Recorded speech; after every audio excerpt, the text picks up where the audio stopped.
I'm gonna die. No, you're not. You're Australian. We're impossible to kill.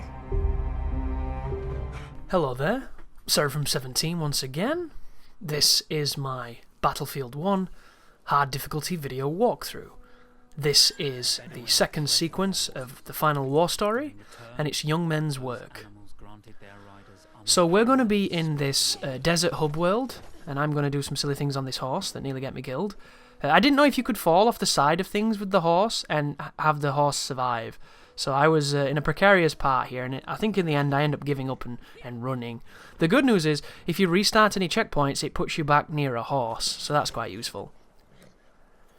But this mission is to assassinate 3 commanders, and then release 3 fake messages. Each one is in a different settlement that's spread across this area. There's one over here, there's one to the left, there's one to the right. It's pretty simple stuff. I'm going to sneak into the settlements, and I'm going to assassinate the commander by stabbing him with the melee attack. There's actually an achievement for doing this that I didn't know existed. I get it in this playthrough. So if you're going for that, or you're interested in that, if you follow this video, it will loosely get you that achievement, even though it wasn't the goal. And apparently I just got spotted there, so there you go. That gives you an idea of how easy you can get spotted at certain distances, and then at other moments you're almost invisible. This vehicle is indeed a vehicle, and there's somebody in it who shoots you, but I don't think I have any way to kill it. So I was tempted to try and hijack it, I was tempted to try and do a few things, but I didn't get any prompts to climb in. And yeah, I think I just end up leaving it. But luckily enough, because of the distance here, this all kicked off, but it didn't kick off. So everybody in the town doesn't know what happened, and we're good to go. But be careful of this this wandering vehicle. It can be a bit of a nightmare, it seems. Put a few bullets in it just to pay them back. Should have shot the tyres, see if that does anything. And then we're going to move on, finally, as I pick up a gun I do like, and then we can proceed. So this is probably the most populated town, but it's also one of the easier ones to sneak into. The one on the left is probably the least populated, and then the one directly behind me is the one that's probably the most tricky to sneak into until you realise that you can go around and you can do an interesting setup to make it really easy. So I move into this first tent, check out some of the potential munitions that we can pick up. I'm not too sure what this one is. This one looks like the other gun, but I can't tell if it actually is the same thing. I'm not very good with the names of these old guns. I don't really remember them too well, as the music gets kicking up a bit there.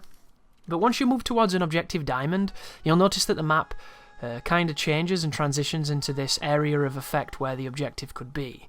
And it's to still give you the thrill of the hunt without being too cryptic, without even telling you a direction to go in. And I find that quite good. And this really reminded me of Metal Gear Solid 5. You know, that very first place that you scout, and then you can go in there, and there's, like, the taller the building, the more important place it is, was kind of the rule of Metal Gear Solid 5. And it happens to translate into this game, because I believe it's this one of these big buildings where the dude is like, look at him there. That guy's got... That's a flamethrower guy, that's why he's apparently so aware. And he caught wind of me, so he's going to slowly make his way towards this area. I'm just going to drop out of this house, and I'm going to move to the next big one that's just around the corner from where he is. And I believe that's the one where the commander is. Now, I'd be curious to play this level a few different ways and see if this is any way dynamic, because if the commander's moved between attempts, I think that'd be kind of cool, because this is definitely one of the more fun missions, just because it's free flow, and you can do it as stealthily or as aggressively as you choose to, and I appreciate that. That was a mistake, by the way. I did not mean to hit that door. The good news about that is you can use it to pull people away. You can use it as bait and pull their aggro, which is kind of cool. But see what I mean? Where they see you from range where you just don't think they should, and then at other times they're really blind. It's a little hit and miss. I don't mind it though. It's not the worst, it's not the best. And I've just pre-ordered Titanfall 2 today. I've never played a Titanfall before. This new one has a campaign, so I want to cover it, and I'm excited to test out the multiplayer, see if it's any good. I'm hoping good things from it, you know. I'm hoping they innovate, I'm hoping they make bold new steps. I have no idea if they will. I reckon the multiplayer will be just as short as... the campaign, sorry, will be just as short as this. I'm hoping there's something really difficult in it. Like, really insane. I cannot do this, I want to kill myself kind of difficulty, so that everybody needs a walkthrough and I can have one of the first up on YouTube, but I just really don't think that'll be the case. Anyhow though, I will be covering it and it should be fun. I think what I'm going to do, guys, is if it's easy and I'm not struggling at all, which would suck, I think I'm going to do a live walkthrough. I think I'm going to mix it up a little bit and do the commentary while I play, so I can kind of give you an idea of what I'm thinking when I'm doing it. And just to give you a little bit of diversity, because there's a lot of stuff coming out in these next month or two, so I'm going to be covering a lot of games, and I don't want it to just get to a point where you're sick of hearing me say the same stuff, because the commentaries are very similar, not very difficult. Do what you can, move forward, you know, here's a checkpoint, here's a dick joke and a silly story. Or maybe I can fill the commentary with things like film reviews and TV show reviews, because I haven't really gone off on a tirade of talking about other subjects as explicitly as I used to do. Here is the captain, by the way. So do you notice then, this game works on the old school Metal Gear Solid 1 AI system of if one dude sees you, regardless of if he uses a radio to call something in or if he screams or if you make noise, everybody knows where you are. In 2016, that's dumb as shit. We've evolved so much away from that kind of system. And you know the funniest thing about it is, even with a system where everybody kind of knows you're there and starts coming your way, it still doesn't make the game any harder.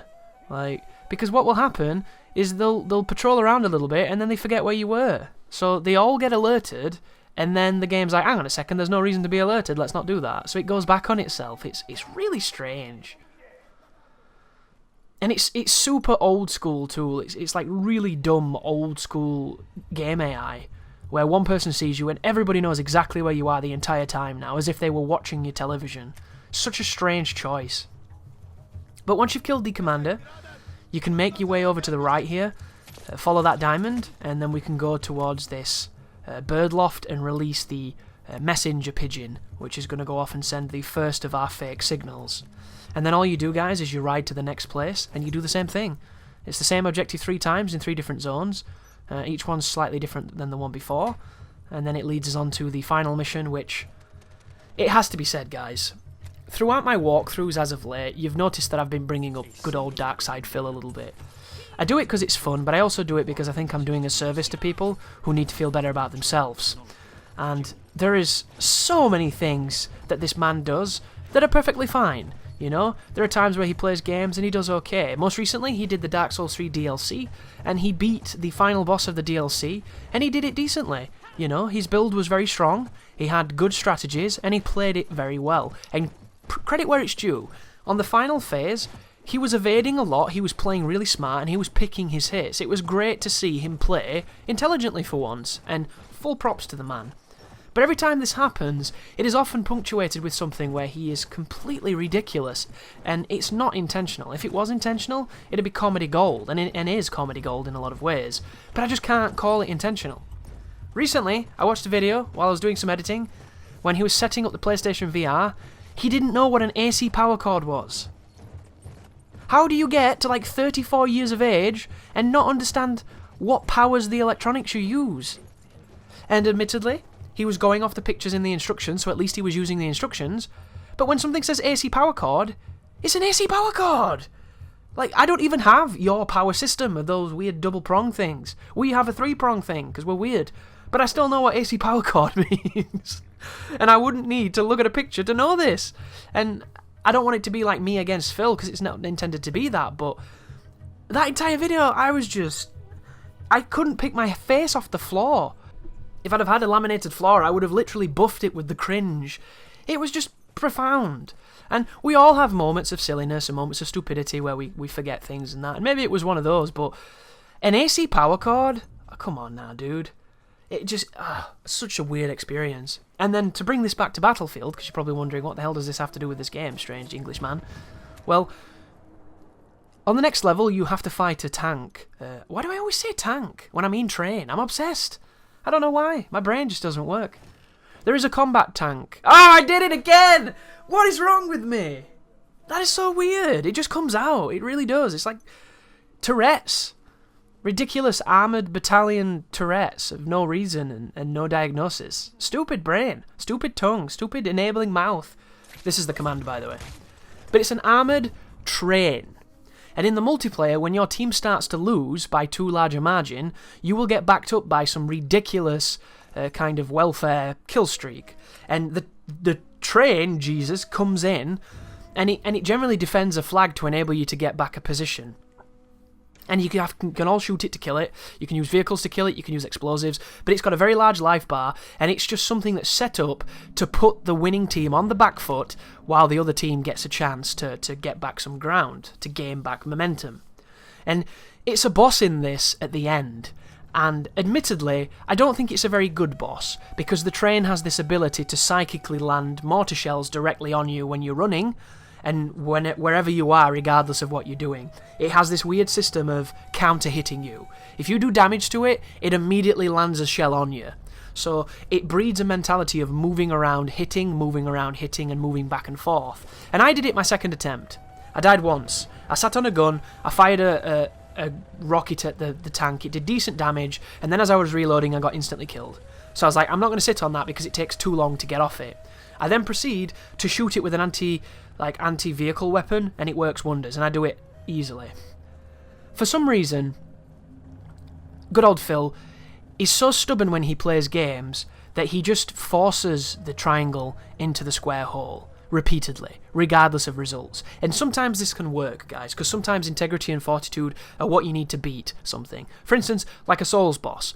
If you're struggling for a few hours, giving up is probably not the best thing to do, because all you need is that good run where everything coalesces together and you play well. And sticking in it with your strategy and sticking to your guns can win almost all of those fights. At the same time, changing your strategy can also help. You can find alternate strategies, you can find easier ways, you can cheese it up, you can level up, you can do a lot of things. Well, Phil died on this boss more times than I died recording this entire walkthrough, because he just kept on refusing to understand that this train will hit you unless you are moving. And it's not good design, and there's no defending it, because it is kind of lazy. And on hard difficulty, the planes are terrible. They're like aimbots that just literally strafe you everywhere you are, so everything's trying to kill you very fervently. And the train is effectively cheating while this is happening. But as long as you keep yourself evasive, and you pick your shots, and you get decent distance, and you move around cover intelligently, you're not going to have too much of an issue. You can get unlucky and get killed, because it does happen. It happened to me. But the way that Phil played it was just ridiculous. He died like 10 times, and he acknowledged what he was doing wrong, but then he just didn't change it. And I can never understand the idea that, these train is bullshit, yet you keep on falling for the bullshit without alternating what you're doing. And to me, it doesn't make sense. And I found that video hilarious. I was nearly in tears, because he just kept on saying that the game was shitty, rather than perhaps, not being a mobile moving target is the best way to approach it. And it's weird to see him have these moments where he does things really well, and have these moments where it's like he turns his brain off. And I really don't get it. It's very endearing and strange if you've never seen it. The strategy I use for this part, if you're wondering, is I'm going to move all the way to the left. I'm going to take out the two people with the rifles near the tower. I'm going to move into the village where the commander comes and stands. I'm going to make noise to get rid of the person he talks to, and it's going to open it up so I can go behind him and stab him and get the hell out before anybody knows I was there. To which you respond, what do you mean we?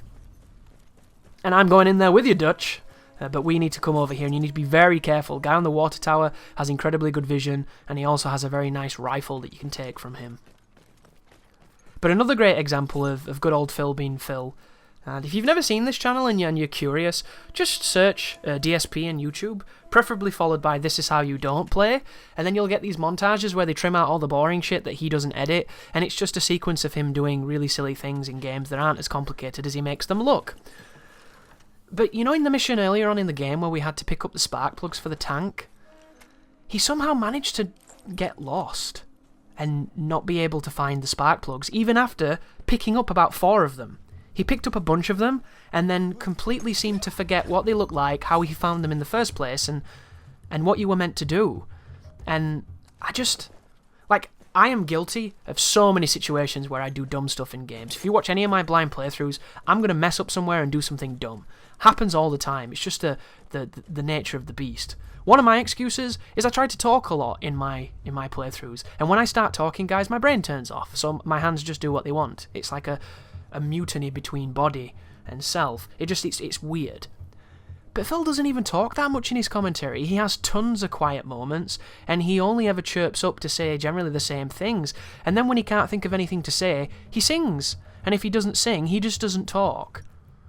And it's one of those things where he's not even keeping a story moving or a sentence moving or finishing an anecdote or anything, because he's just like, take your top off, get your tits out, and doing his normal thing of sewer level and whatever else he does. That's it. So I just can't understand how you can forget what you've just done, and you just did it like 3 to 4 times, and then call the game bad because it's so photorealistic you can't tell what you're meant to pick up. And even though the previous spark plugs were all on these machines that were very large, he's looking in buildings for them. I don't know. It's interesting, isn't it? I find it fascinating how different people react to different things. I was watching Maximilian take on the final boss of the Dark Souls 3 DLC. By the way, the 2 people approaching now, one of them is a commander, the other one is a heavy who's in massive armor and has like a Gatling gun thing. So what I'm going to do here is the commander is going to come over here, give his back to you, and his armored friend is going to turn to the side. Watch for the armored guy to turn to the side and then go and stab the commander. It's really easy, guys. But I don't generally watch Max's live streams. I like his videos, but on his live streams, when he's not with a bunch of his friends, he just seems to be, just a dude playing games. And there's nothing wrong with that. It's Max, he's a nice guy, I respect him a lot. But it's not my style. There's a lot of streamers that I think are fine streamers, but they don't do it for me personally, because I like a lot of interaction. I like just excitement and fun. And it's difficult to do that over 9 hours, but it's nice to try and to keep it interesting. But I was watching it because I'm interested to see him fight, and apparently he got permission from FromSoft and everything to play the DLC early and stream it.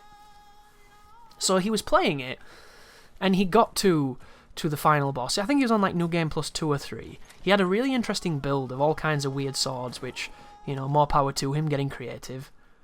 And I think he was on that boss for 5 hours. And it was really interesting seeing him as he gradually uncovered the strategies and he gradually uncovered how to do it. But then it was really bizarre to see him fall for traps repeatedly and seemingly not learn. And this is not me knocking Max at all. As I've mentioned, he's a nice guy. He makes good content. But there were moments where I was just like, you've seen this before. How come it still keeps happening for this length of time? And then I always think back to things like, when he plays Third Strike and he's got all his parries down and his predictions down and his reactioning really fast and that. Well, isn't it funny how he can be on the ball when he plays that game, but in a Souls game with an attack that's super telegraphed, that you can see coming a mile away, you can hear coming a mile away, and all you have to do is roll once, then it kept instantly killing him. Because the boss in the 3rd phase has an instant kill move, and she got him about 20 times. I've never even seen that move kill, and it killed him every time. And it's the only move on my playthrough at the end that I punish, because it's the easiest opening. And I was playing super defensive at that point because I got so sick of killing the first 2 bosses. And I saw so many of these moments where it looked like he was picking up on this boss really well and learning it really well and understanding what was expected of him. And then he just kind of fell apart. And it was such an interesting psychological battle to watch. And it might have been because he was streaming. When you got a lot of people watching you and everybody's telling you what to do and the backseat gaming and you're getting frustrated. Maybe it was just that. But it's an interesting watch, and you can watch it right now. All 9 hours of it is on his videos on demand. And it's an interesting insight into him when he's playing something like that, because I thought he'd be like on his boss rages, when he gets super excited and starts saying ridiculous shit. But he was fucking silent until he got hit. And then he'd say something, and he was just completely reserved. It was a very different Max, so it's interesting to see that he's not always crazy hype all the time. But thank you for watching, and you take care now.